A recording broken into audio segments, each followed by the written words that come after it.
Okay. हम लोग research की बात करना शुरू कर रहे हैं, तो जाहिर है रिसर्च में केवल वैज्ञानिक रिसर्च या जिसे हम पॉजिटिविस्ट रिसर्च कहते हैं, केवल वही नहीं आता है। इसके बहुत सारे दूसरे टाइप्स भी हैं और दूसरे दृष्टिकोण भी हैं। तो उन सब दृष्टिकोण के बारे में आज हम लोग देखेंगे और उसको समझने की कोशिश करेंगे संक्षेप में।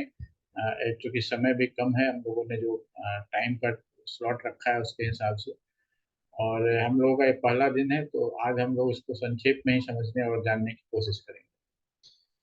तो पहले हम समझते हैं कि जो रिसर्च है उस रिसर्च का स्टेप्स जो है, उसका जो बेसिक स्टेप्स वो कैसे हम लोग शुरू करते हैं। तो ये देखिए, हिचकॉक एंड ह्यूक्स ने एक बेसिक आइडिया दिया है। इसको हम लोग थोड़ा विस्तार से अभी तुरंत देखेंगे अगले स्लाइड में। ये आइडिया क्या है कि हमारा जो रियलिटी के बारे में हम जो सोचते हैं कि दुनिया किस तरह की है, उससे हमारा आइडिया जनरेट होता है जब हम लोग दुनिया के बारे में जानना शुरू करते हैं। जैसे कि हम इस दुनिया को मैजिकल वर्ल्ड के रूप में भी सोच सकते हैं। जैसे कि एक तरह से आप मान लीजिए कि जैसे फिल्मों में दिखाया जाता है एक मैजिक वर्ल्ड, तो आप विश्वास कर सकते हैं कि ये पूरा सारा संसार एक मैजिकल वर्ल्ड है। और विश्वास करने के लिए फिर आपको उसके हिसाब से तर्क भी आप दे सकते हैं। तर्क क्योंकि आपके विश्वास का सेवक है। Logic is a servant to whatever you believe, and that is why you can always prove anything you want. जो भी आप प्रूव करना चाहें उसको आप प्रूव कर सकते हैं। तो इसलिए वास्तविकता के बारे में विश्वास का इम्पोर्टेंस हो जाता है। जो हमारा ऑन्टोलॉजिकल एग्जम्पशंस है कि आप जो वास्तविकता है उसके बारे में किस रूप में आप उसको उसके बारे में विश्वास करते हैं, और फिर उसी रूप में आप उस पर रिसर्च या शोध करने की कोशिश करते हैं। और जब आप उस रूप में आप अपना अप्रोच बनाते हैं, तो उसके हिसाब से आप अपने मेथड सेलेक्ट करते हैं, और फिर अ, उसी के हिसाब से आप जो अपने रिसर्च के डेटा को कलेक्ट करने के लिए टूल बनाते हैं। ये सारी चीजें एक दूसरे के सीक्वेंस में आती हैं। तो ये चीज इम्पोर्टेंट है जो अक्सर हम लोग रिसर्च में भूल जाते हैं कि मूलतः रिसर्च कहीं ना कहीं जो हमारे अपनी बिलीफ सिस्टम है, उस बिलीफ सिस्टम से ही रिलेटेड है। हालांकि साइंस के स्टूडेंट के रूप में हम लोग ये मानते हैं कि रियलिटी इज आउट देयर, हम लोग उसको डिस्कवर कर रहे हैं, है ना। जब हम लोग साइंस में बात करते हैं तो हम लोग डिस्कवरी और इन्वेंशन दोनों की बात करते हैं। इन्वेंशन में जैसे कि कोई चीज हम लोग ने नई चीज क्रिएट किया, जो प्राप्त जो जानकारी है या सूचनाएं हैं उसके आधार पर हमने एक नई जानकारी प्राप्त की। और डिस्कवरी है कि जो कि हमने कोई नया रूल खोजा, या कोई नेचुरल नेचुरल फोर्स के बारे में, जैसे ग्रेविटेशन के बारे में न्यूटन ने खोजा था। अ, उस तरह के जो भी न्यू फोर्सेस हैं जो एग्जिस्ट करते हैं, उसके बारे में हमें पहले पता नहीं था और हमने अब डिस्कवर किया। ये दोनों तरह की चीजें चलती हैं, तो जिससे कि ये हमारे परसेप्शन में, जेहन में ये बात आती है कि रियलिटी जो है वो हमारे आसपास चारों ओर जो भी चीजें हैं उसकी जो रियलिटी है वो बाहर में एग्जिस्ट करती है। हमारे हम रहें या न रहें, मानव हो या न हो, वो एग्जिस्टेंस में होता है। ऐसे मान लीजिए कि सारे मनुष्य धरती से समाप्त हो जाए, केवल जो एनिमल्स हैं वही बचे, जो जिनके पास लैंग्वेज या चीज़ों को समझने का कोई सिस्टमेटिक तरीका नहीं हो, तब भी वो रियलिटी एग्जिस्ट करेगी। तब भी वो लाइट आएगा, तब भी वो लाइट रिफ्लेक्ट करेगा, और रिफ्लेक्शन ऑफ लाइट का रूल काम करेगा। रिफ्रैक्शन भी होगा। वो जो शिकार करने वाले जानवर हैं उनको उस रिफ्रैक्शन को हैंडल करते हुए सीखना पड़ेगा कि किस प्रकार से पानी के अंदर अगर कोई भालू मछली पकड़ना चाहता है तो उसको सीखना पड़ेगा कि कैसे वो रिफ्रैक्शन का जो साइंटिफिक सिस्टम है, बिना नियम को जाने, बिना समझे, बिना इन सब चीज़ों को के बारे में कुछ विचार किए, उसको ये सीखना पड़ेगा कि जो चीज जो मछली ऊपर दिख रही है या अपनी जगह से अलग दिख रही है, वो एक्चुअल में एक दूसरी जगह पर है, उससे डिफरेंट प्लेस पर। तो ये चीजें हमारे बिना भी एग्जिस्ट करती हैं। तो ये एक पर्टिकुलर चीजों को देखने का तरीका है, और जो कि बहुत ही लॉजिकली अट्रैक्टिव है। लेकिन केवल ये यही दृष्टिकोण नहीं है रिसर्च में। हम लोग आगे इसके बारे में देखेंगे। पहले हम लोग इन जो टर्म्स इसमें आए हैं इसको थोड़ा इसकी चर्चा कर लेते हैं। जो पहला, हमने इसको नीचे से ऊपर की ओर हमें इसको देखना चाहिए। जो पहला है उसको हम लोग ऑन्टोलॉजिकल एजम्पशंस कहते हैं। अ, अब ये जो एजम्पशन है, ऑन्टोलॉजिकल एजम्पशन की, जो हमारे आसपास का वर्ल्ड है उसमें सच्चाई क्या है, वो उसमें क्या ट्रुथ क्या है, उसमें कौन सी चीजें हैं जिसको हम लोग मान सकते हैं कि एक्चुअल में एग्जिस्ट कर रही हैं, हमारी कल्पना से वो चीजें नहीं है।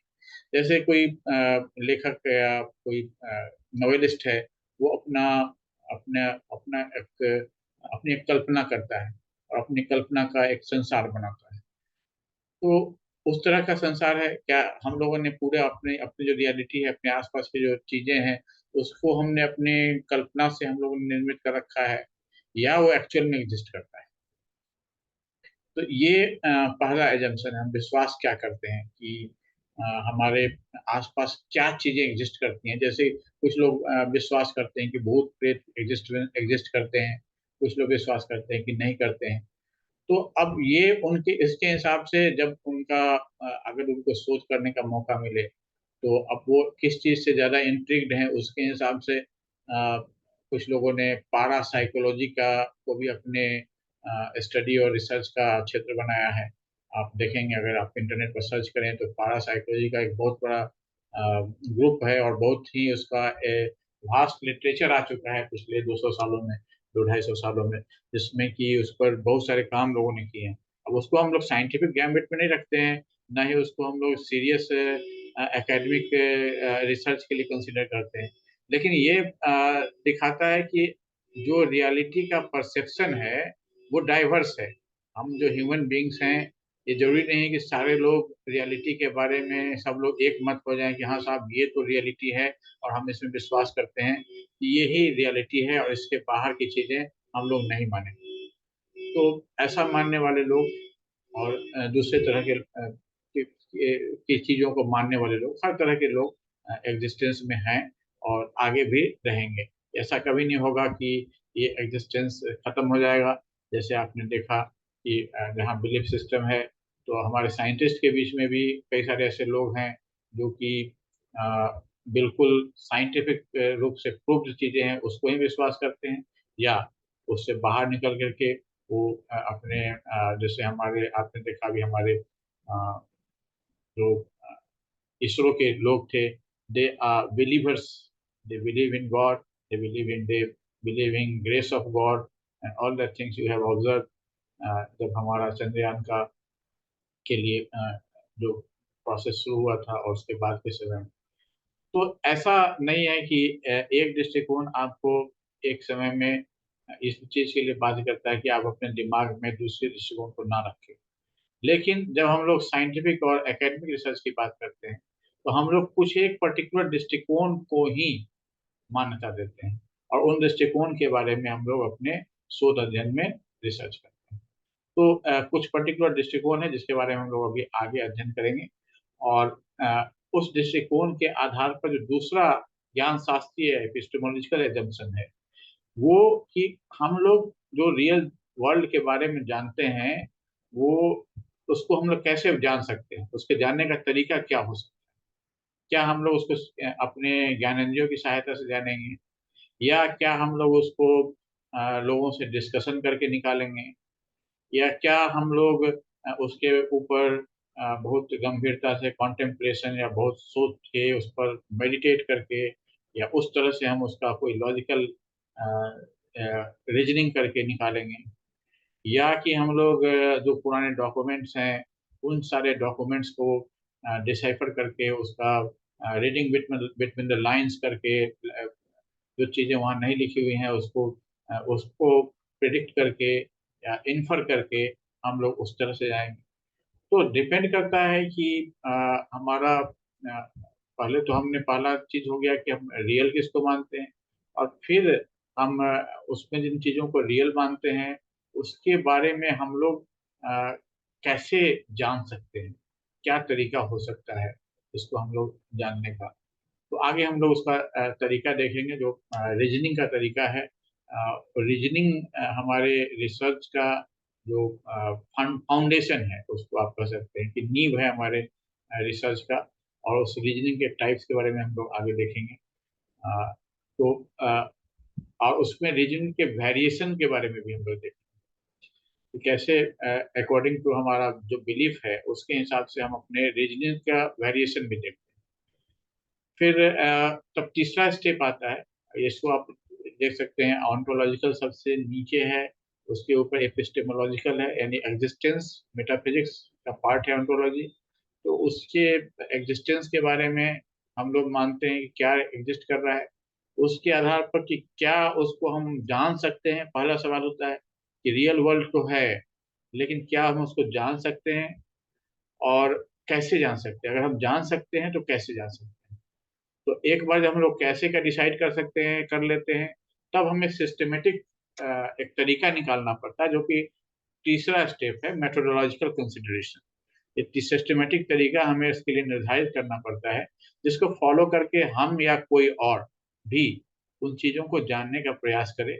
और हमारा एजम्पशन ये है कि उसको सिमिलर रिजल्ट आना चाहिए, है ना। अगर हम पॉजिटिविस्ट हैं तो हमें मानेंगे कि सेम रिजल्ट आएगा, चाहे आप जिस भी तरह से कर लें, जो लाइट है वो रिफ्लेक्ट करेगा। तो जो आपतन कोण और परावर्तन कोण दोनों बराबर ही होगी, चाहे कुछ भी हो। या आप उसमें कुछ डिफर करते हैं, आप कहते हैं ठीक है नेचुरल साइंस का तो अपना अपनी अलग कहानी है, लेकिन जब सोशल रियलिटी की बात आएगी तो यहाँ तो परसेप्शन को हम इम्पोर्टेंस देंगे कि लोग अपने आप को इस सोसाइटी के पार्ट के रूप में कैसे परसीव कर रहे हैं, कैसे रिफ्लेक्ट कर रहे हैं उस पर, कैसे अपने आप को उसमें रिलेट कर पा रहे हैं। ये चीजें हमारे लिए इम्पोर्टेंट है, उसी से हमारे सोशल रियलिटी का निर्माण होगा। और सोसाइटी के कॉन्टेक्स्ट में जब हम बात करेंगे तो हम लोग एक बहुत ज़्यादा उसका ऑब्जेक्टिव या रियलिस्टिक या एक पिक्चर बनाने में बहुत हद तक सफल नहीं हो सकते हैं, क्योंकि ये हमेशा एक इंटरप्रेटेड, परसीव्ड, कॉन्टेस्टेड, ये सब टर्म इसके कॉन्टेक्स्ट में आते हैं। तो ये मेथोडोलॉजिकल कंसिडरेशन हो गया। अकॉर्डिंगली हम लोग जो चौथा स्टेप आता है इसका, इस बिल्डिंग का, ये चौथा तल्ला, वो आता है कि कौन सा इंस्ट्रूमेंट यूज करें। अब जैसे कि हमें जब एकदम एक्यूरेट चाहिए, हम बहुत ज़्यादा फैक्चुअल होना चाहते हैं, बहुत ज़्यादा हम चाहते हैं कि रियली रियली जो ऑब्जर्वेबल चीज़ें हैं, यहाँ कोई सब्जेक्टिविटी का कम से कम स्थान हो, और जो पार्टिसिपेंट है जिनकी हम स्टडी कर रहे हैं उनका पर्सनल व्यू पॉइंट क्या है, उससे अलग हम उसका एक ऐसा ऑब्जर्वेशन करें जिसको कि हम दूसरे जगहों पर भी लागू कर सकें, यूनिवर्सलाइज कर सकें, एक जनरल कंक्लूजन निकाल सकें। वो ऐसा नहीं हो कि एक कल्चर से दूसरे कल्चर में जाने पर वो डिफर कर जाए।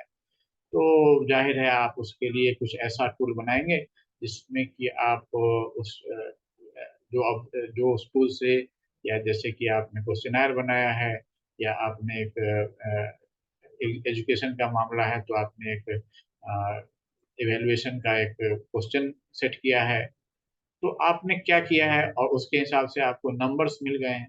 अब उसके बाद आप नंबर्स के साथ अपना आगे का प्रोसेसिंग करते हैं, और उसके हिसाब से आप अपना रिजल्ट बताते हैं। तो आप बिल्कुल रियलिटी के करीब रहना चाहते हैं। दूसरी तरफ आप ऐसा भी हो सकता है कि आप ये सोचते हो कि नहीं, अगर हम किसी स्टूडेंट का किसी कॉलेज में या किसी इंस्टीट्यूशन में उसके बारे में जानना चाहते हैं, तो उसका अनुभव क्या है, किस तरह से वो यहाँ रहता आया है, तो उसका केवल इंस्टीट्यूशन के पास जितना आंकड़ा है, जो कि उसका एक रोल नंबर है, उसने फॉर्म फिलअप करते समय उसने कुछ अपने बारे में डिटेल्स दिए हैं, उसके अलावा उसने यहाँ जो भी एग्जाम्स दिए हैं उसका नंबर्स है। तो रियलिटी में हमारे पास इतनी ही चीज़ें हैं एक्चुअल में। अब इससे ज़्यादा चीज़ें हमें चाहिए, हम ये चाहते हैं कि उसने यहाँ कैसा अनुभव किया, या इस समय में मान लीजिए बीएड करने वाले लोग, अ, मान लीजिए मेरे महिला कॉलेज में जो बीएड करने वाले लोग हैं, उनका लिविंग एक्सपीरियंस कैसा है, हम ये जानना चाहते हैं कि वो जो यहाँ रह रहे हैं, तो वो ये पढ़ रहे हैं, तो वो यहाँ पर जो जैसे मान लीजिए कि हम हिडन करिकुलम जानना चाहते हैं, तो वो कैसा परसीव करते हैं, क्या चीज़ें वो सीख पा रहे हैं। तो इसके लिए हमें उनसे बातें करनी होगी, उनकी चीज़ों को, उनके स्किल्स को परखना होगा, जो स्किल्स वो क्लेम कर रहे हैं, क्या वो एक्चुअली वो स्किल्स गेन कर पा रहे हैं, इन सब चीज़ों के बारे में जानना पड़ेगा। तो यहाँ पर हमें एक मिक्स्ड टाइप का सिचुएशन होगा, जहाँ पर कि हम ये भी जानना चाहेंगे कि वो क्या सीख रहे हैं, और ये भी वेरीफाई करना चाहेंगे कि एक्चुअल में वो जो क्लेम कर रहे हैं, क्या वो सच में सीख पा रहे हैं। तो इस रूप में आज के लिए जो मिक्स्ड रिसर्च का ट्रेडिशन है, वो काफी ज्यादा प्रोमिनेंट हुआ है। कुछ दूसरे लोग हैं जो केवल कहते हैं कि नहीं, ये ऑब्जेक्टिविटी जो है सो बहुत ज्यादा काम की चीज नहीं है, इससे बहुत कुछ फायदा नहीं है, इसमें टाइम वेस्ट करने से कोई फायदा नहीं। हमें ज्यादा समय सब्जेक्टिव पर देना चाहिए। तो एंथ्रोपोलॉजिकल जो स्टडी का टाइप है, वो कि यहाँ एक रहते हुए, यहाँ पढ़ते हुए, आपने डे टू डे लाइफ में आप कैसे जा रहे हैं, क्या आपका एक्टिविटी हो रहा है, कैसे आप अपने अनुभव पर रिफ्लेक्शन आपके क्या आ रहे हैं, उस रिफ्लेक्शन के आधार पर आप मेटा कॉग्निटिव लेवल पर आप क्या सोच पा रहे हैं, और फिर हम उसको एब्स्ट्रैक्टिफाई करते हैं, एक जनरलाइज करने की कोशिश करते हैं कि इनका क्या एक्सपीरियंस रहा है। तो इस सिचुएशन में जो ऑब्जर्वेशन है, पार्टिसिपेटरी ऑब्जर्वेशन हो, या पार्टिसिपेंट ऑब्जर्वेशन हो, या आप आउटसाइड ऑब्जर्वर के रूप में देख रहे हैं, या आप रिकॉर्डिंग्स देख रहे हैं, ये सारी चीज़ें आपका फिर इम्पोर्टेंट हो जाता है। आप उस रूप में जो स्टडी करना चाहते हैं, तो अलग अलग टूल्स अकॉर्डिंग टू आपका जो बिलीफ है, आप रियलिटी के करीब जाना चाहते हैं, या आप सब्जेक्टिव इंडिविजुअल जो सब्जेक्टिविटी है उसके करीब जाना चाहते हैं, या आप जो ऑब्जेक्टिव रियलिटी है उसके करीब जाना चाहते हैं। तो अकॉर्डिंग टू योर बिलीफ जो है, तो आपके इंस्ट्रूमेंट भी बदल जाते हैं। और फिर सबसे अंत में जो सबसे और अंत होने के कारण ये लेस इम्पोर्टेंट है ऐसा नहीं है, एक्सियोलॉजी जो कि वैल्यूज की बात करता है, बिलीफ की बात करता है कि क्या चीज़ें इम्पोर्टेंट होंगी हमारे लिए। अब जैसे ऑब्जेक्टिविटी की बात करते हैं, तो आप बहुत सारे ऐसे एक्सपेरिमेंट्स का एग्जाम्पल दे सकते हैं जहाँ पर आप कहेंगे कि वैल्यूज को ताके पर रख दिया गया। बहुत सारी चीज़ों का, जैसे कि अ, अमेरिका में बहुत सारे ऐसे स्टडीज के एग्जाम्पल्स मिलते हैं जो कि हॉरेबल एग्जाम्पल्स हैं ऑब्जेक्टिव रिसर्च के। जैसे कि एक बार एटॉमिक एक्सप्लोजन का एक्सपेरिमेंट करते समय एक टापू पर वहाँ के लोगों को, जो आदिवासी लोग थे, उनको वहाँ से हटाया नहीं गया। और ये एक सोची समझी चाल थी, जिसमें कि जिसका पर्पस ये देखना था कि एक्चुअल में मान लीजिए कि उस समय कोल्ड वार चल रहा था, तो एक्चुअल में मान लीजिए कि हमारे ऊपर एक एटॉमिक बम गिर जाता है, तो उसके बाद जो सिचुएशन होगा, उसको वो क्या सिचुएशन होगा, अभी तो हम लोग केवल थियोरेटिकल जानते हैं। एक्चुअल में क्या सिचुएशन होगा, लोगों को कैसे हम ट्रीट कर पाएंगे, क्या चीज़ें हो पाएंगी। एक तरह से आप कहेंगे कि ये इम्पोर्टेंट प्रश्न था, लाखों लोगों के जीवन से जुड़ा प्रश्न था। लेकिन क्या ये एथिकली अलाउड था कि एक अनसस्पेक्टिंग जो ग्रुप ऑफ पीपल था, ट्राइबल्स थे, उनको रेडिएशन से एक्सपोज किया गया, और उसके बाद फिर उनका ट्रीटमेंट किया गया, सारी चीज़ें वो सब की गई बाद में जो करना चाहिए। लेकिन पहले उनको जो विदाउट चॉइस इसमें लाया गया, और विदाउट नोइंग द कॉन्सिक्वेंस उनको इसमें लाया गया, ये कहाँ तक एथिकल है। इसी तरह का एक्सपेरिमेंट उन्होंने एड्स से रिलेटेड और बहुत सारे डिजीज से रिलेटेड भी किया। और आप फिल्मों में लगातार देखते हैं कि जो सब्जेक्टिव जो ऑब्जेक्टिव रिसर्च है, उसमें कॉमर्शियलाइजेशन का खास करके जो बहुत बड़ा रोल है, वो अक्सर लोगों को इस चीज़ के लिए प्रेरित करता है कि जो वैल्यूज हैं उसको ताके पर डाल दिया जाए, और साइड कर दिया जाए और थोड़ा हम ज़्यादा आगे बढ़ के काम करें। तो ये 5 चीज़ें हैं, इन सब का अपना अपना सिग्निफिकेंस है। जो भी आप रिसर्च करेंगे उसको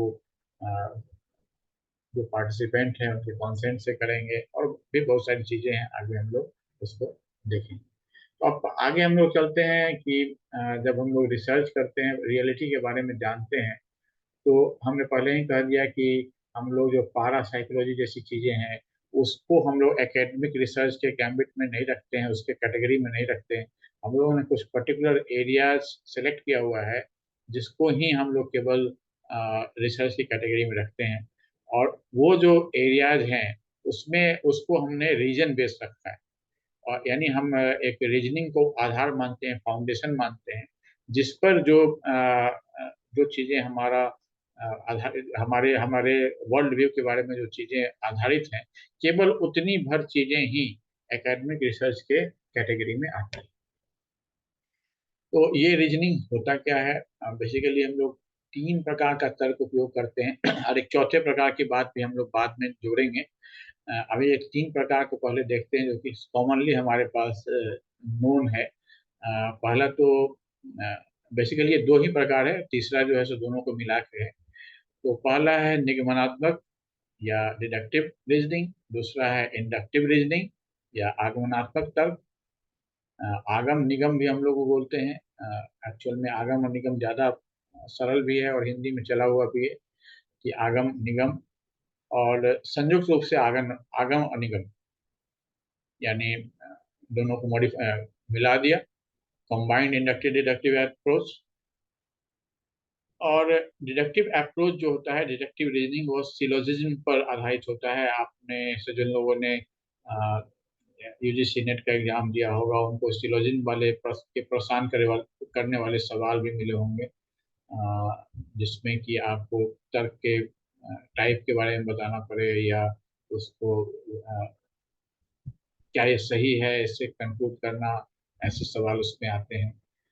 तो लॉजिकल रीजनिंग से संबंधित सवाल होते हैं।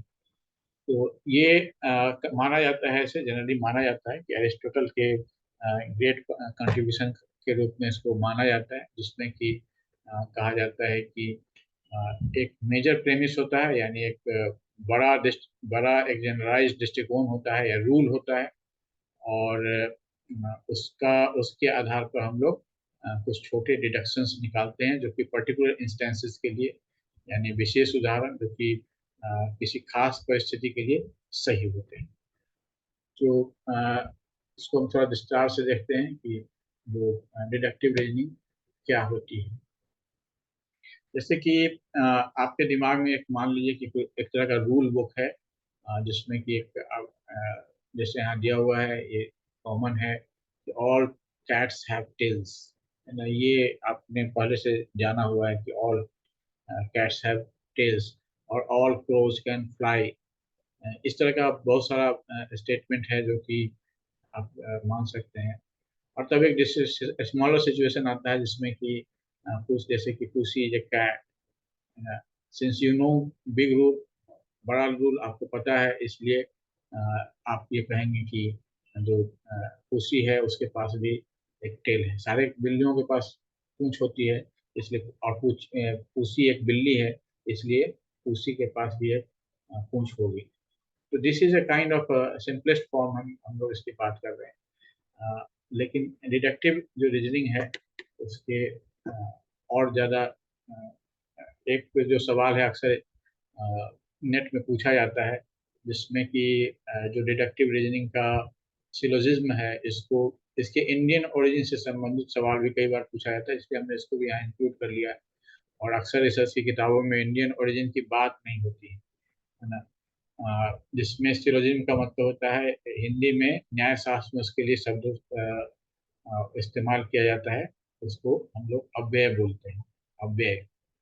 तो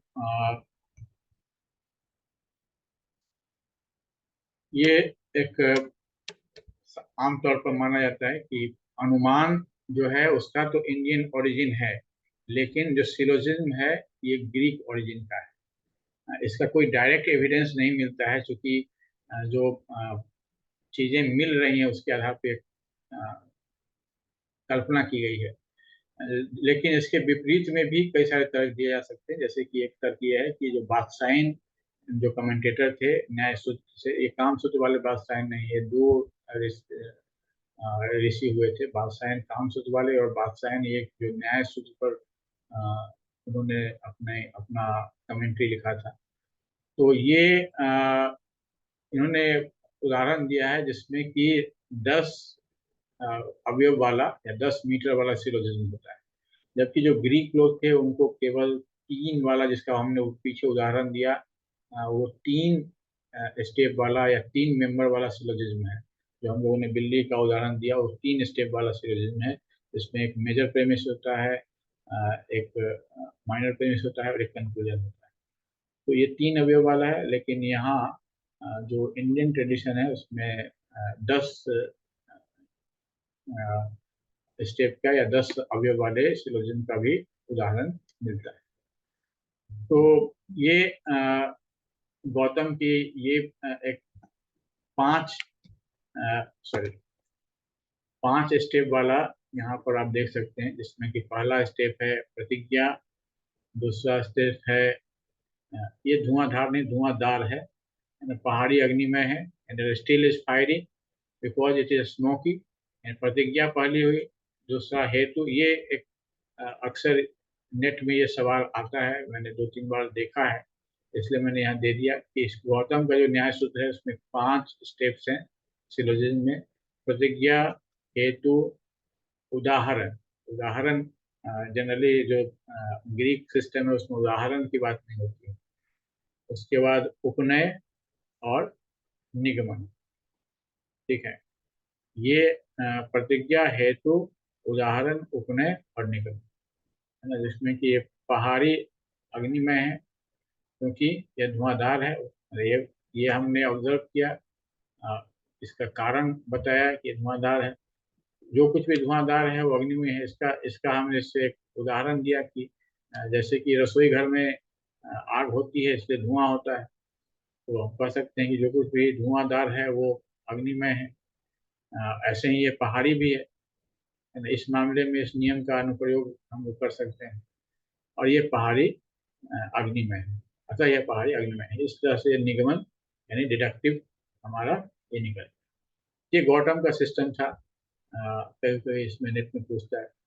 तो डिडक्शन के बारे में हम ये कह सकते हैं कि नॉलेज प्राप्त करने का एक बहुत ही पुराना तरीका है। हमने भारतीय उदाहरण में भी देखा, और इसका ग्रीक रूट भी है। तो इन दोनों ट्रेडिशन से ये हमारे पास आया है, और हमारे नॉलेज प्राप्त करने का, नए नॉलेज को स्थापित करने का, उसके उसके बारे में कॉन्फिडेंट होने का कि हम जो ये कह रहे हैं ये सही है, इस चीज के बारे में कॉन्फिडेंट होने का एक बहुत इम्पोर्टेंट और यूजफुल तरीका है। अब ये दूसरा जो तरीका है रीजनिंग का, वो इंडक्टिव रीजनिंग का तरीका है, जिसमें कि आप इसको कह सकते हैं कि जैसे कि हम क्लूज कलेक्ट कर रहे हैं, मतलब कि अ, उसके प्रमाण इकट्ठा कर रहे हैं अलग अलग जगहों पर जा करके, कि बहुत सारे बिल्लियों को हमने देखा सबके पास पूंछ थी।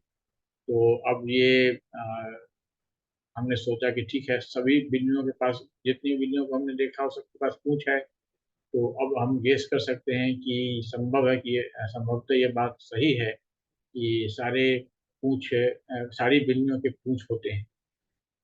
लेकिन कोई कह नहीं सकता, हो सकता है कोई ऐसा रेस बिल्लियों का एक ऐसी प्रजाति निकल आए जो कि बिना पूंछ की हो, या साइंटिस्ट आजकल बहुत सारे डीएनए में के साथ छेड़छाड़ करते हैं, वो कोई ऐसी प्रजाति डेवलप कर लें जिसमें बिना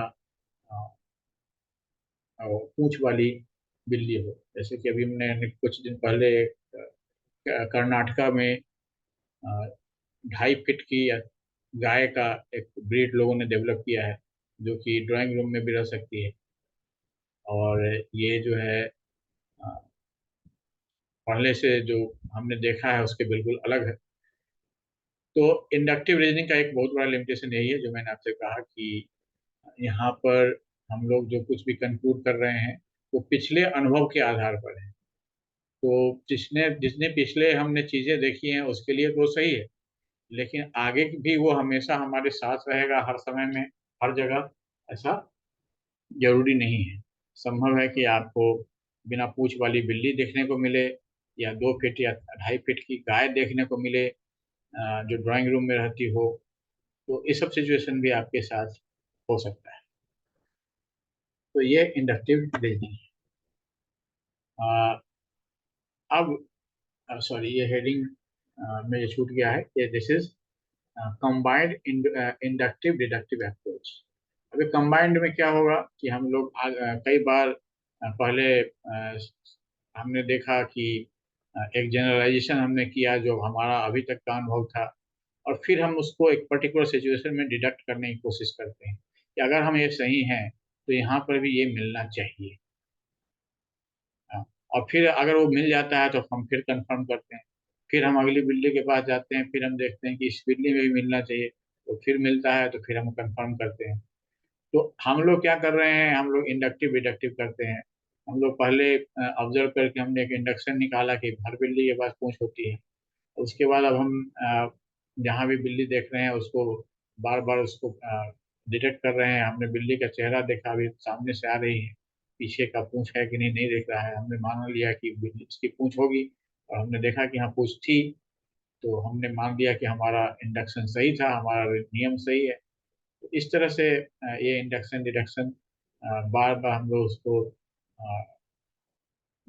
चेक करते रहते हैं। और ये रिसर्च का जो हमारा तरीका है, साइंटिफिक तरीका है, वो साइंस का तरीका यही है कि हम लोग ये कंबाइंड अप्रोच ही हमेशा इस्तेमाल करते हैं। जो एक थ्योरी के थ्योराइज करते हैं, ऑब्जर्वेशन के आधार पर थ्योरी डेवलप डेवलप करते हैं, और उस थ्योरी को हम लोग अलग अलग कंडीशन में चेक करते हैं। और फिर हम हमारे पास एक लिस्ट ऑफ थिंग्स आता है या इंसिडेंट्स आता है जहाँ पर कि ये थ्योरी लागू होती है, और फिर उससे कुछ अपवाद भी आते हैं। इसलिए हमेशा हम लोग कहते हैं कि विज्ञान का मतलब केवल प्रश्नों का जवाब देना नहीं है, बल्कि नए नए प्रश्न भी खड़े करना है। ये सिद्धांत हमारा इस जगह तो काम कर गया, लेकिन इन जगहों पर काम नहीं किया, तो ऐसा क्यों हुआ? तो ऐसा हमारे सिद्धांत को क्या हम इम्प्रूव कर सकते हैं? क्या कोई बेहतर सिद्धांत दे सकते हैं जो कि वो जो अपवाद हो रहे हैं उसको उसमें शामिल कर ले? तो इस तरह से हम एक बेहतर थ्योरी की ओर बढ़ते जाते हैं। तो ये इंडक्टिव डिडक्टिव अप्रोच ही हमारा वास्तविक जो साइंटिफिक अप्रोच है, वो अधिकांश रूप में आप इसी तरह से काम करता है, जिसमें कि हम लोग बार बार अपने थ्योरी बनाते हैं, उसको इम्प्लीमेंट करते हैं। जहाँ वो काम नहीं करता है तो उसको और बेहतर बनाने के लिए हम लोग उसको और ज़्यादा रियलिटी में उससे जोड़ने की कोशिश करते हैं, और इस तरह से हम लोग इसको इम्प्रूव करते हैं। फिर हम एक और रीजनिंग की बात करेंगे, और इसको हम लोग, इसकी बात हम लोग क्यों कर रहे हैं इसको हम लोग समझेंगे। इसका नाम है एबडक्टिव एबडक्टिव रीजनिंग। आपने अपहरण की बात सुनी होगी, अपहरण एबडक्शन से ही बना है एबडक्टिव रीजनिंग। और इसमें जो कि एक तरह से हम लोग बेस की जगह पर बात नहीं करते हैं, बल्कि सीधे मोस्ट लाइकली या बेस्ट अवेलेबल कंक्लूजन, इस तरह की बात हम लोग करते हैं। और ये बहुत ज़्यादा आजकल जो खास करके स्टेटिस्टिकल रीजनिंग में बहुत ज़्यादा इस्तेमाल हो रहा है, एक। और दूसरा, जब हम लोग क्वालिटेटिव रिसर्च करते हैं तो वहाँ पर अगर हम कोशिश करते हैं कि उसको थोड़ा साइंटिफिक बनाएं, तो वहाँ पर हम लोगों को इसकी जरूरत पड़ती है। जैसे कि फिनोमेनोलॉजी में कई लोग उसका एक नया ब्रांच लेके आ रहे हैं, जिसमें कि उसको हम लोग साइंटिफिक बनाने की कोशिश करते हैं। फिलॉसफी में भी ऐसे ब्रांच लेकर आ रहे हैं, ये जिसको कि हम ज़्यादा साइंटिफिक बनाने की कोशिश करते हैं। तो वहाँ पर ये एबडक्टिव रीजनिंग का प्रयोग बहुत ज़्यादा कॉमन होता है। अब ये इसकी शुरुआत जो है, ये सजेशन दिया गया था चार्ल्स सैंडर्स पियर्स, एक अमेरिकन दार्शनिक थे, और बहुत ही इनको एक माना जाता है कि ओरिजिनल थिंकर थे। जो कई कई सदियों में एक ओरिजिनल थिंकर आता है, उसमें से एक ये थे। और उन्होंने ही ये एक नए तरह का रीजनिंग सजेस्ट किया था। अब इसमें एक उदाहरण के रूप में आप देख सकते हैं कि कैरम का गेम है जिसमें कि 6 मोहर आपकी तरफ बढ़ रही है। आपने पहले देखा नहीं, आपका ध्यान कहीं अलग था, अचानक आपने देखा कि 6 मोहरें जो हैं, pieces, 6 pieces are moving towards you. तो आप ये गेस कर सकते हैं कि जो स्ट्राइकर चला होगा उसने 6 मोहरों को टक्कर दी। लेकिन ये जरूरी नहीं है, ऐसा भी हो सकता है कि जो एक मोहर है वो जब आगे बढ़ा हो तो वो दूसरे मोहर से टकराया हो, तो फिर वो दूसरा मोहर भी साथ चलने लगा हो। लेकिन जब आपने देखा तो आपने देखा कि 6 मोहरें चल रही थी। अब किसने किसको टक्कर मारी ये पता नहीं है, तो आप ये जूम करते हैं कि संभवतः जो स्ट्राइकर, जो सामने वाले ने स्ट्राइकर चलाया, उस स्ट्राइकर ने 6 मोहरों पर को टक्कर मारी होगी। तो बेस्ट अवेलेबल जो आप जिस कंडीशन में है उसमें मोस्ट लाइकली जो एजम्पशन है वो यही है, बेस्ट एजम्पशन यही है और सेफ एजम्पशन से ये है कि उस स्ट्राइकर जो कि इसका प्राइमरी कॉज था सारी चीज़ों का, उसको ही हम दे देते हैं इसका क्रेडिट कि उसने ही 6 पीसेज को, 6 मोहरों को उसने ही स्ट्राइक किया। तो इस तरह का अपहरणात्मक तर्क हमारे काम में आता है जब हमारे पास किसी चीज के बारे में कोई कंक्रीट थ्योरेटिकल बेस नहीं होता है। हम नहीं जानते हैं कि ये क्यों हो रहा है, लेकिन हम उसका परिणाम देख रहे हैं। तो वहां पर हमारे पास कोई और उपाय नहीं होता है कि हम वो जो अपना इंडक्टिव डिडक्टिव वाले प्रोसेस में जाएं। तो हम लोग क्या करते हैं कि मोस्ट लाइकली दिस में बी द कॉज, और वहां पर हम उसको लेकर के आगे बढ़ते हैं। तो इसका भी आजकल ये काफी प्रयोग में होता है, खास करके कंप्यूटर में, एआई में, और स्टैटिस्टिकल, जो कि स्टैटिस्टिक्स पर बेस्ड है, नेटवर्क पे, ये सब जो स्टडीज है, इन सब जगहों पर इसका यूज हो रहा है। तो ये एक और तरह का रीजनिंग है। कभी कभी एक आध बार सवाल इससे पीछे आया है, आगे भी आ सकता है। फ्रांसिस बेकन का भी नाम चर्चा करना जरूरी होता है, क्योंकि कभी कभी कुछ जो आइडियाज हैं उसके पीछे जो लोग होते हैं उससे ही संबंधित सवाल पूछा जाता है। तो ये 1600 ईस्वी में, ये 16वीं शताब्दी में फ्रांसिस बेकन हुए थे। और इन्होंने ही जो इंडक्शन मेथड है उसकी बात इन्होंने ही की थी, और डिडक्शन से ज़्यादा इम्पोर्टेंस इन्होंने इंडक्शन को दिया। उस समय की बात है जब इंडक्शन और डिडक्शन की लड़ाई शुरू हुई थी। डिडक्शन को ही, क्योंकि जो एरिस्टोटल का ट्रेडिशन था यूरोपियन कंट्रीज में, उसमें डिडक्शन को ही ज़्यादा इम्पोर्टेंस दिया जाता था। तो उसके हिसाब से इंडक्शन का को अपनी जगह बनाने के लिए काफ़ी संघर्ष करना पड़ा। और फ्रांसिस बेकन इसके पैरोकार थे। उन्होंने काफ़ी जोर देकर कहा कि नहीं, induction is the method of scientific discovery and research. तो इसलिए फ्रांसिस बेकन को इसमें, इसको आप ऑलरेडी जानते हैं कि हम लोग जो ऑब्जर्वेशंस करते हैं, इंडिविजुअल ऑब्जर्वेशंस करते हैं, उसके आधार पर हम लोग एक जनरलाइजेशन के लिंक पर पहुंचते हैं।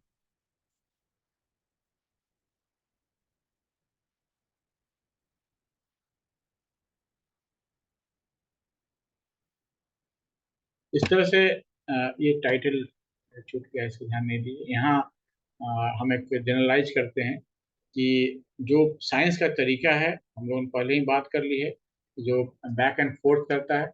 और इस तरह से रिसर्च क्या है, एक सिस्टमेटिक, कंट्रोल एंड एम्पिरिकल तरीका है, एंड क्रिटिकल। ये 4 एलिमेंट्स इसमें हैं, जो कि क्या क्या है, systematic, control, empirical and critical investigation of hypothetical proposition about the presumed relations among natural phenomena।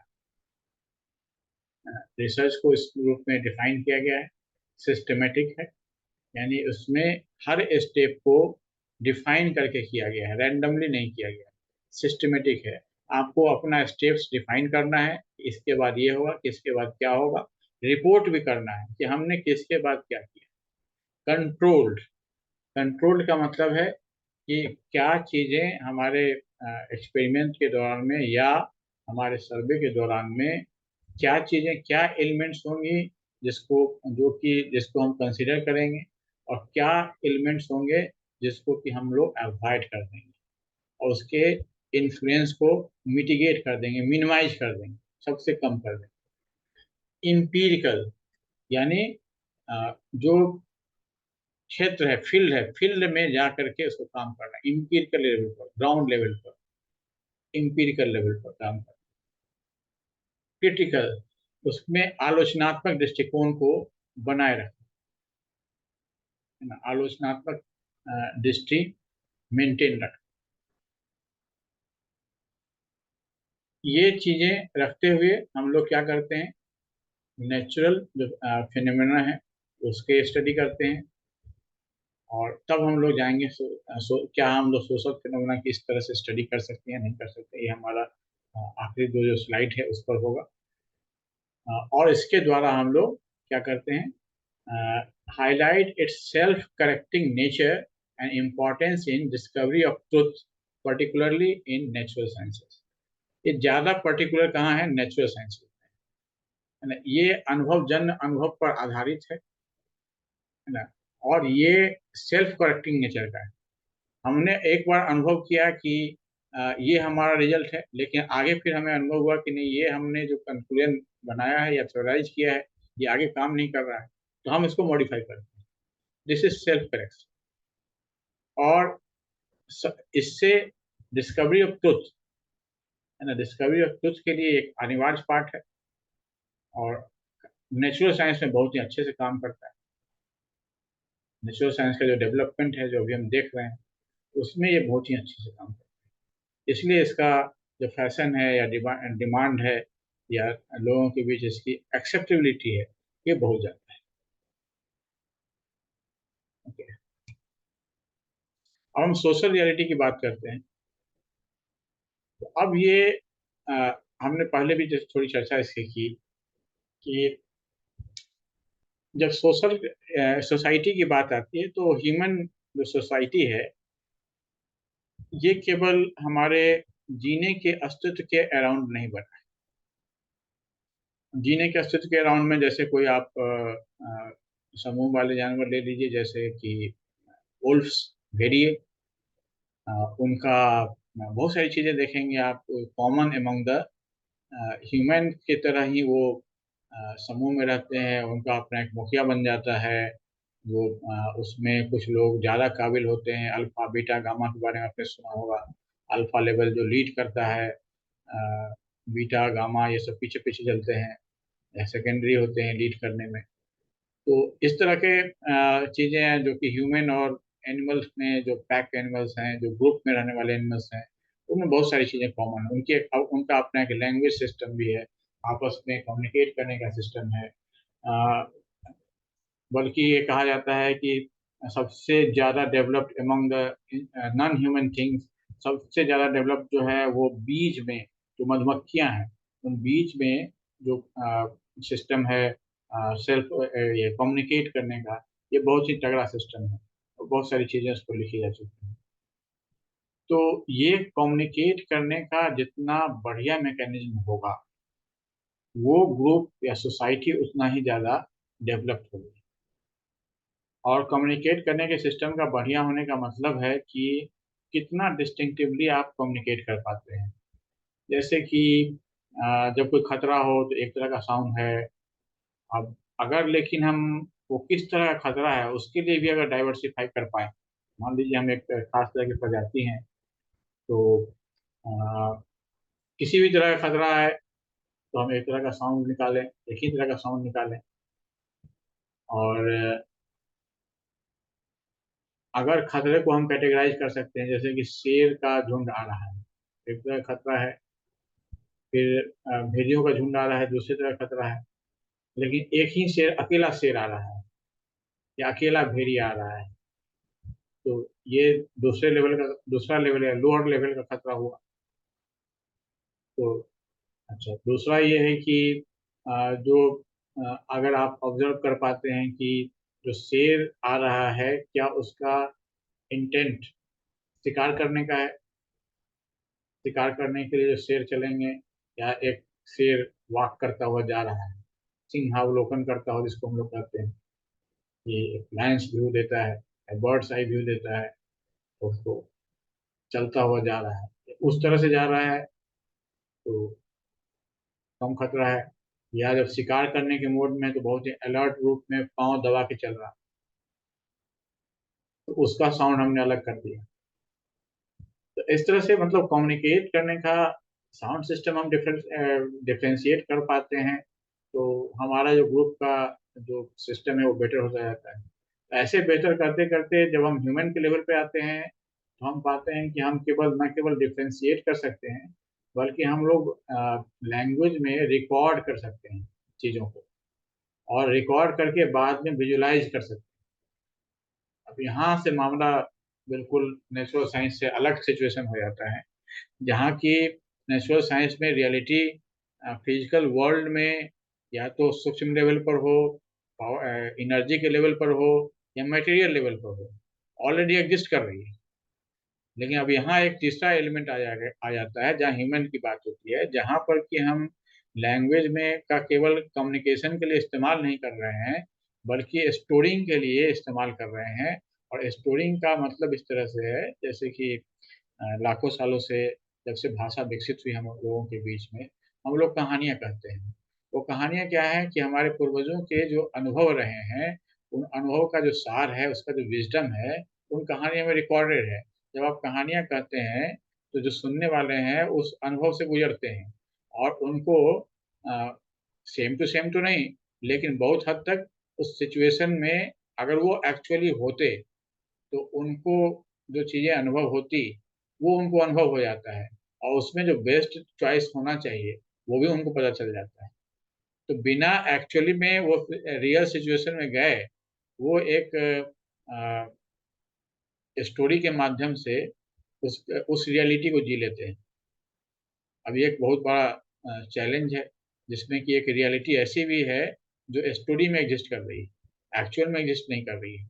जैसे कि मान लीजिए कि हम कोई रामायण की कहानी सुनते हैं, या उसके पहले की कहानी सुनते हैं, पुराने समय की कोई कहानी सुनते हैं, तो अब की परिस्थितियां तो बिल्कुल बदल चुकी हैं, लेकिन हम उसको सुनते हैं तो हम अपने समझ के हिसाब से उसको विजुलाइज करते हैं कि ऐसा हुआ होगा।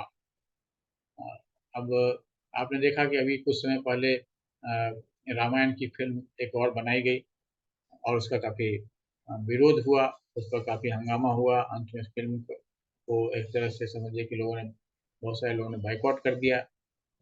तो अब ये क्या है कि कुछ लोगों की कोशिश थी कि हम उसको, रामायण को एक अभी के सोसाइटी के हिसाब से नए तरह से, या आप कहें कि वेस्टर्न मॉडल के हिसाब से हम लोग उसको फिर से री राइट करें। तो वेस्टर्न मिथिक स्टोरीज हैं, जिसमें जैसे सुपरमैन वगैरह की कहानियाँ होती हैं, उस मॉडल को लेकर के हम लोग उसको री राइट करें।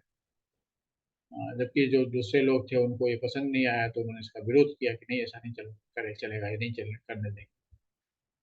तो ये अब इनकी रियलिटी, दो तरह की रियलिटी हमारी सोसाइटी में एग्जिस्ट कर रही है। एक तो वो है जो कि एक खास तरह से रामायण के स्टोरी को की एक रियलिटी को मानता है कि इस तरह से इसकी एक रियलिटी है, और एक दूसरा ग्रुप है जो कि ये मानता है कि नहीं नहीं, ये तो पुरानी बात हो गई, अब एक नए तरह से नए जनरेशन जी को समझाने के लिए हमें कुछ और तरीके से सोचना चाहिए। तो ये एक अब ये रियलिटी चेंज हो जाती है। तो सोशल रियलिटी ना केवल भौतिक चीजों में है, बल्कि वो उन ट्रेडिशन, परसेप्शन, स्टोरी, सागा, ये ढेर सारी चीजें हैं जो कि इनटेंजिबल हैं, उनको कि आप अप्रोच नहीं कर सकते डायरेक्टली, उन चीजों में एग्जिस्ट करती हैं। अब यहाँ मामला थोड़ा टेढ़ा हो जाता है, जब हम नेचुरल साइंस के अपनी सफलताओं को यहाँ रेप्लिकेट करना चाहते हैं, तो मामला गड़बड़ हो जाता है कि भाई कैसे होगा। ये तो यहाँ तब आप उसी हिसाब से देखते हैं, जो ऑब्जेक्टिविस्ट और सब्जेक्टिविस्ट या एंटी पॉजिटिविस्ट, ये दो अप्रोचेज यहाँ पर खड़े हो जाते हैं। कि एक तो हम जो साइंटिफिक में सफलता वाले लोग हैं, वो चाहते हैं कि हम लोग इसको यहाँ रेप्लिकेट कर देंगे, जैसे जब अगस्त कॉम्टे जो सोशियोलॉजी के जनक, जिनको फादर ऑफ सोशियोलॉजी कहा जाता है, अगस्त कॉम्टे ने सोशियोलॉजी को सबसे हाईएस्ट लेवल ऑफ साइंस माना था। उनकी नज़र में जो नेचुरल साइंसेज हैं ये तो बेसिक लेवल के साइंसेज हैं, या ये तो मतलब एक तरह से कोई भी कर लेगा। लेकिन उससे हायर लेवल का साइंस जो है सो सोशियोलॉजी है, जहाँ पर कि ह्यूमंस कैसे काम कर रहे हैं उसका हम लोग साइंस निकाल रहे हैं। अर्ली जो सोशियोलॉजिस्ट हैं वो बहुत कुछ बायोलॉजी से के फ्रेमवर्क में, जो जानवरों का बायोलॉजिकल स्टडी था उस बिहेवियर के फ्रेमवर्क में उसके बहुत सारे टर्म भी बल्कि उन लोगों ने अडॉप्ट किए, और उस तरह से उन्होंने इसको जानने की पॉजिटिविस्ट अप्रोच से सोसाइटी को समझने की कोशिश की। बाद में ये सब चीज़ें बदलनी पड़ी, क्योंकि इम्पिरिकल जब आप थ्योरी बना करके, जब हम जैसा कि हमने कहा जो हमारा रीजनिंग का बेस है, थ्योरी बना के जब आप फील्ड में गए तो आपको लगा कि ये तो कहानी कुछ और चल रही है, तो हमारा रिजल्ट तो काम नहीं कर रहा है, हमने जो मान के चल रहे थे कि ये चीज़ें इस तरह से काम करेंगे वो काम कर नहीं रहा है। तो फिर वहाँ पर आपको बहुत सारे चेंजेस करने पड़े, फिर ढेर सारे नए थ्योरीज देने पड़े, तो वो सारी चीज़ें समय के साथ फिर डेवलप हुई। तो ये सोशल रियलिटी है। तो अब ये जैसे एजुकेशन में हम रिसर्च की बात करते हैं, तो हम बच्चों के एजुकेशन की बात करते हैं, तो हम लोग ये मान सकते हैं जैसे कि टैबुला रसा के बारे में, रसेस के कॉन्सेप्ट के बारे में आपने सुना होगा कि बच्चे एक एम्प्टी वेसल है जिसमें कि हम कुछ डाल देंगे वो आ जाएगा, और या स्लेट है उसको लिख देंगे, वो उसके हिसाब से वो लिखा जाएगा। तो ये एक कॉन्सेप्ट जो कि एक तरह से ऑब्जेक्टिविस्ट लोगों के लिए ज़्यादा यूजफुल कॉन्सेप्ट है, जहाँ कि आप तय कर सकते हैं कि हाँ भाई ये पहले खाली था, उसके बाद यहाँ इनपुट दिया गया, उसका रिजल्ट आया। लेकिन जो दूसरा ग्रुप है वो कहेगा कि नहीं, अगर ऐसा ही था तो सारे बच्चों का एक तरह का क्यों नहीं होता है, सारे बच्चों की एबिलिटी एक तरह की क्यों नहीं होती है। तो ये मामला फिर वहाँ से एजुकेशन में बदलने लगता है। यानी सोशल रियलिटी की जब हम बात कर रहे हैं, एजुकेशन में सोशल रियलिटी, एजुकेशन के फील्ड में भी वो इम्पोर्टेंट हो जाता है कि सोशल जो किस तरह से सोसाइटी, जो ग्रुप ऑफ स्टूडेंट हैं, टीचर और स्टूडेंट हैं, इनके बीच में क्या परसेप्शन काम कर रहा है और कैसे काम कर रहा है। तो ये सामाजिक वास्तविकतावाद, जिसमें कि सकारात्मकता और इसका विरोध है। अब जो इसको हम लोग ये लास्ट स्लाइड है इसमें हम लोग इसको कंक्लूजन करते हैं, ये इन दोनों के बीच में क्या क्या फर्क है। तो पहला जो फर्क है वो तो इसका फिलोसफिकल बेसिक है। बेसिस क्या है, जो ऑब्जेक्टिविस्ट हैं वो रियलिज्म की बात करते हैं, है ना। इसको रियलिज्म को ही पॉजिटिविज्म भी कहते हैं।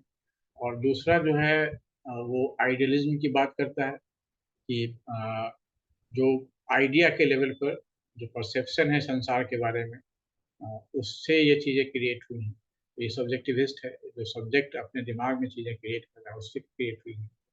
दूसरा जो लेवल है उसमें हम बात कर रहे हैं कि जो यूनिवर्सल लॉ है, सोसाइटी सोशल साइंस का क्या रोल है उसमें, discovery of universal law of society and human conduct with in it, है ना। तो सोशल साइंस का काम क्या है कि जो सोसाइटी का यूनिवर्सल लॉ, ऐसा लॉ जो कि दुनिया में किसी भी सोसाइटी किसी भी कल्चर में लागू हो सके, और उसमें ह्यूमन का क्या रोल हो सके होता है, इसको पहचान सके, ये निर्धारित करना है। जबकि जो सब्जेक्टिविस्ट है वो इस पर जोर करेगा कि इंटरप्रेट कैसे किया जाता है, जिसमें हम जिस संसार में रह रहे हैं उसको इंटरप्रेट कैसे किया जाता है। उसके बाद जो दूसरी तीसरी बात है कि बेसिक यूनिट क्या है। ऑब्जेक्टिविस्ट के लिए जो कलेक्टिविटी है, सोसाइटी एंड ऑर्गेनाइजेशन, वो इम्पोर्टेंट है, क्योंकि वो इंडिविजुअल लेवल पे वो जाएगा ही नहीं, क्योंकि इंडिविजुअल लेवल के अंदर उसका जो कवर्ड चीज़ें हैं वो उसका कोई डेटा नहीं ले सकता, जो छुपी हुई चीज़ें उसका कोई डेटा नहीं ले सकता है। और इसलिए उसके अंदर का थॉट, एक इंडिविजुअल क्या सोच रहा है अपने अंदर, उसका बहुत ज़्यादा इंपॉर्टेंस नहीं है, सोसाइटी के कॉन्टेक्स्ट में क्या सोच रहा है वो यूजफुल हो सकता है। इसलिए सोसाइटी और ऑर्गेनाइजेशन इसके लिए ज़्यादा बेसिक यूनिट है। जिसकी स्टडी करके वो ऑब्जेक्टिव जो रूल्स है, यूनिवर्सल लॉज हैं, वो निकाल सकता है।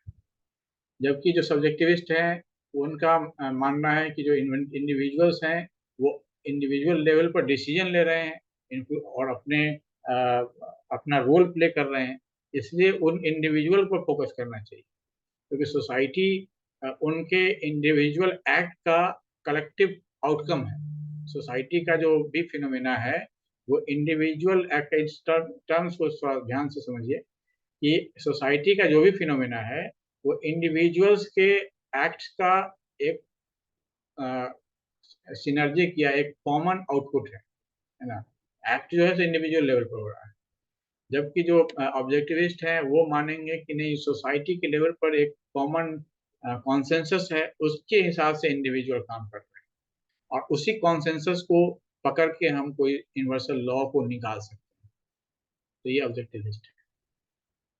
उसी के हिसाब से मेथड ऑफ अंडरस्टैंडिंग में क्या हो जाएगा कि identifying the condition and relationships which permit the collectivity to exist, conceiving what these conditions and relationships are। जैसा कि मैंने कहा, वो रिलेशनशिप को अगर हम समझ लें, जिस जो कॉन्सेंसस है उसको हम लोग समझ लें, तो हम लोग जो यूनिवर्सल लॉ का हमारा जो लक्ष्य है वो हम उसको निकाल सकते हैं।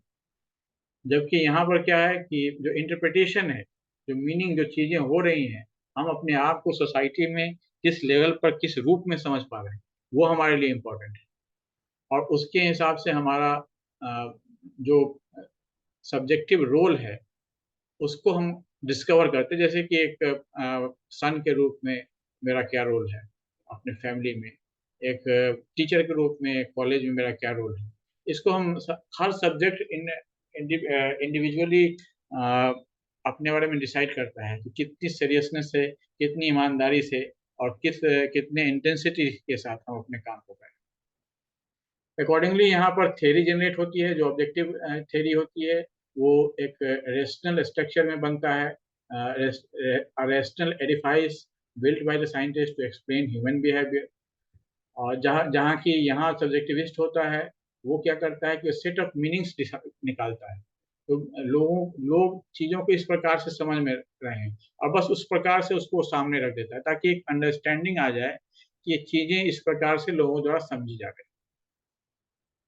ठीक है, तो यहाँ जहाँ पर कि एक रेशनल स्ट्रक्चर एक बन के निकल रहा है जो कि ह्यूमन बिहेवियर को एक्सप्लेन करता है, उसकी जगह पर यहाँ पर क्या है कि अंडरस्टैंडिंग देना है कि सेट ऑफ मीनिंग सामने रख दिया कि भाई ये लोग हैं, एक पर्टिकुलर आदिवासी का ग्रुप है, ये चीजों को इस रूप में समझता है, बस वो आपके सामने रख दिया, आप समझ लीजिए बाकी चीजें इनकी क्या है। यहाँ पर एक्सप्लेनेशन की बात है, यहाँ पर ऐसे थ्योरी की बात है जिससे एक्सप्लेनेशन हो सके, कॉज कॉज इफेक्ट का रिलेशन स्थापित हो सके। यहाँ कॉज इफेक्ट की बात नहीं कर रहा है, यहाँ कर रहा है कि यहाँ ये लोग हैं, ये अपनी चीजों को इस रूप में समझते हैं। अब इनके बारे में आपको समझना है तो इनके पर्सपेक्टिव को आप जानिए और उसके हिसाब से आप अपने आप समझ जाएंगे कि ये कौन सा काम क्यों कर रहे हैं। इसी तरह से रिसर्च का डिजाइन क्या होगा इनका, experimental, quasi experimental validation of theory, है ना। हम लोग जो एक्सपेरिमेंट करेंगे उससे हम लोग अपना जो थ्योरी है उसका वैलिडेशन करते हैं, या क्वासी एक्सपेरिमेंटल जहाँ ट्रू एक्सपेरिमेंट संभव नहीं हो, चीज़ें पूरी तरह से हमारे कंट्रोल में नहीं हो, जैसे हमारे एजुकेशनल कॉन्टेक्स्ट में भी अक्सर क्वासी एक्सपेरिमेंटल करना पड़ता है, क्योंकि आप ये नहीं कर सकते कि एक बैच के बच्चे को या डिफरेंट सेक्शन के बच्चे को तरह तरह से मिला करके, आपको फ्रीडम नहीं है इतना, आप सेक्शन वाइज हैं काम कर सकते हैं। तो उसमें कुछ कुछ तरीका लगाना पड़ता है अगर आप एक्सपेरिमेंटल रिसर्च करना चाहें तो लेकिन सब्जेक्टिव जो होता है वो क्या करता है, search for meaningful relationship and discovery of their consequences for action, है ना। वो रिसर्च इस बात का नहीं है कि हम ये स्थापित कर दें कि ये फलाना कारण है उसका ये परिणाम है। वहाँ ये बात है कि हम जो रिलेशनशिप है उसका मीनिंगफुल कैसे है उसको हम स्टेब्लिश करें और उसका कॉन्सिक्वेंस क्या हो रहा है उसको स्टेब्लिश करें। ये दो चीज़ें हम लोग स्टेब्लिश कर देंगे, बस इतना ही हमारा पर्पस है। और इससे क्या होगा कि अब हम उन चीज़ों को समझ पाएंगे जो चीज़ें घटित हो रही हैं उस समाज में, जो चीज़ें की जा रही हैं, जो बातें, जो कंक्लूजन उस समाज के लोगों द्वारा निकाली जा रही हैं, वो सब चीज़ें हम उससे इंटरप्रेट करते हैं। अकॉर्डिंगली जो मेथोडोलॉजी है वो क्या होगा, ये extraction of reality specially through mathematical models and quantitative analysis, ये जो ऑब्जेक्टिविस्ट होंगे यह क्या करेंगे, एक्स्ट्रा चीज़ों को हटा करके उसको नंबर में कन्वर्ट करने की कोशिश करेंगे। जैसे एटीट्यूडनल स्टडी है, एप्टीट्यूडनल स्टडी है। ये सब क्या है कि आप किसी से पूछ सकते हैं तुमको मैथ अच्छा लगता है, वो बच्चा कहेगा हाँ बहुत अच्छा लगता है, लेकिन आप उसका बहुत अच्छा लगता है आप उसको नहीं मानेंगे, आप कहेंगे कि हम इनका टेस्ट करेंगे। और आप उसके लॉजिकल एबिलिटी से लेकर के तमाम तरह की चीज़ें आप चेक करते हैं और सब आप कहते हैं कि हाँ इनका मैथमेटिक्स के प्रति एप्टीट्यूड अच्छा है। तो ये हो गया ऑब्जेक्टिविस्ट अप्रोच। जबकि सब्जेक्टिविस्ट उस बच्चे से पूछेगा कि आपको मैथमेटिक्स क्यों अच्छा लगता है, क्या क्या आप करते हैं, मैथमेटिक्स को आप जब करते हैं तो आप कैसा महसूस करते हैं, ऐसे तमाम तरह के सवाल करेगा। मैथमेटिक्स आपको क्यों अच्छा लगता है, आप क्यों मैथमेटिक्स में आपका आइडियल कौन है, ये सब तरह के सवाल वो करता है। और उसके आधार पर वो कहता है कि हाँ इसका इनका मैथमेटिक्स प्रति अच्छा एप्टीट्यूड है या इनका एप्टीट्यूड ठीक है। लेकिन आप ऑब्जेक्टिविस्ट हैं तो आप इसको विश्वास नहीं करेंगे कि बच्चा कुछ भी बोलेगा उसको हम नहीं मानेंगे। हमें उसका बिल्कुल ऑन ग्राउंड चाहिए उसका बेस, और उसके आधार पर हम कहेंगे कि हाँ ठीक है इस बच्चे का एप्टीट्यूड सही है। तो इसलिए हम लोग उसका क्वांटिटेटिव हम लोग उसको नंबर्स में बदलेंगे, स्केल लगाएंगे, एप्टीट्यूड स्केल लगाएंगे, उसको नंबर्स में बदलेंगे और फिर हम लोग उसको निकालेंगे। उसी हिसाब से जो सोसाइटी के बारे में उनका पर्सपेक्टिव है वो डिफर करेगा। जहाँ जो ऑब्जेक्टिविस्ट है वो सोसाइटी को एक ऑर्डर के रूप में देखेंगे, जिसमें कि लेयर्स बने हुए हैं और वो एक ऑर्डर में काम कर रहा है, और एक एक कंसेंसस है, यूनिफॉर्म सेट ऑफ वैल्यूज है जो सारे लोग मानते हैं। और और उसके आधार पर हम लोग ये मान के चल सकते हैं कि जो इंडिविजुअल का हम ऑब्जर्व कर रहे हैं वो हर एक इंडिविजुअल जो है वो इक्वल है। जब हम लोग स्कूल में स्टडी करते हैं तो बेसिक एजम्पशन हम ये लेके चलते हैं कि as individual every child is equal. उनके एबिलिटीज में परसेप्शन के एबिलिटीज में डिलेड हो सकता है, कोई एक स्लो हो सकता है और कोई फास्ट लर्नर हो सकता है, ऐसा हो सकता है। लेकिन as an individual they all are equal. यानी हम लोग उसके कल्चरल डिफरेंस को, उसके सेल्फ परसेप्शन को, सेल्फ एफिकेसी को, ये सब चीज़ों को हम लोग कई बार इग्नोर करके हम लोग आगे बढ़ते हैं। जबकि जो सब्जेक्टिव लोग हैं वो कहेंगे कि ये कन्फ्लिक्टेड है। और जहाँ पर कि कई बार बहुत सारी चीज़ें इस चीज़ से प्रभावित होंगी कि अगर वो कोई काम कर रहा है तो मुझे वैसा नहीं करना चाहिए, इससे प्रभावित होंगी। परिवार में भी अक्सर ऐसा देखा जाता है कि क्योंकि हमारे पिताजी ऐसे थे इसलिए हम थोड़ा उससे डिफरेंट होना चाहते हैं, हम उस तरह से नहीं करेंगे। क्लास में भी आप ऐसा देख सकते हैं।